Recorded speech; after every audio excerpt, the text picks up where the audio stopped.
Si t'appliques encore ton fond de teint stick directement comme ça, à part avoir un teint épais et cakey, ça servira à rien. On enlève tout ça et je te montre exactement comment faire. N'applique sûrement pas de crème hydratante avant ton fond de teint stick. À la place, je te recommande des brumes hydratantes ou des essences. Car ton fond de teint stick est déjà très hydratant et contient beaucoup d'émollients, c'est pour ça que je te recommande beaucoup plus des brumes ou des essences. Évite tous les primers avec ton fond de teint stick. Ton fond de teint stick est une texture très émolliente qui est suffisamment hydratante et qui contient déjà des agents fixants. Si tu débutes, évite de le mettre directement sur ta peau, t'auras un résultat beaucoup trop épais. À la place, je te conseille de le réchauffer dans le creux de ta main et à l'aide d'un pinceau fluffy pas trop resserré, tu prends la texture dans ta main et tu vois ce que tu fais, tu tournes pour que tous les poils du pinceau soient uniformément répartis. Et ce que tu vas faire, c'est pas compliqué. Tu tapotes au centre du visage, là où tu as besoin de plus de couvrance.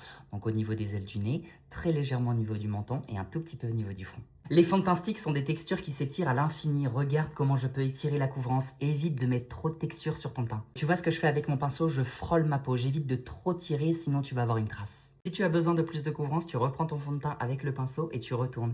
Et tu vas retapoter très délicatement. Ça va permettre d'ajouter de la couvrance sans faire trop épais. Si tu as le nez qui marque très légèrement, tu prends ton pinceau et tu vois ce que tu fais, tu vas tourner très délicatement, ce qui va permettre de faire fusionner ton fond de teint avec ta peau. Avec le reste de fond de teint qui me reste sur la main, je prends mon doigt propre et je vais tapoter au niveau de la zone des cernes. Le fond de teint stick s'adapte parfaitement à cette zone délicate. Si tu as mis trop de produits et que ça commence à faire épais, tu prends un Kleenex et tu vois ce que tu fais, tu vas tapoter très délicatement, ce qui va permettre d'absorber le surplus de gras du fond de teint stick et d'avoir un côté beaucoup plus naturel. Avant de poudrer, prends-moi un petit pinceau et tu vois ce que tu fais, tu balayes très délicatement, ce qui va permettre de répartir le fond de teint et éviter que ça se mette dans les micro-ridules. Et pour la poudre, tu me prends un gros pinceau, mais fais attention à une chose, évite d'étirer, sinon tu vas me faire une trace. Tu tapotes très délicatement à la zone où tu souhaites poudrer et ensuite tu peux balayer. Si tu as un petit budget, teste vraiment le stick fond de teint de chez Essence, je l'adore, il est très similaire à celui de chez Dior. Et là, ton stick fond de teint, il est parfaitement appliqué et ça tiendra vraiment toute la journée.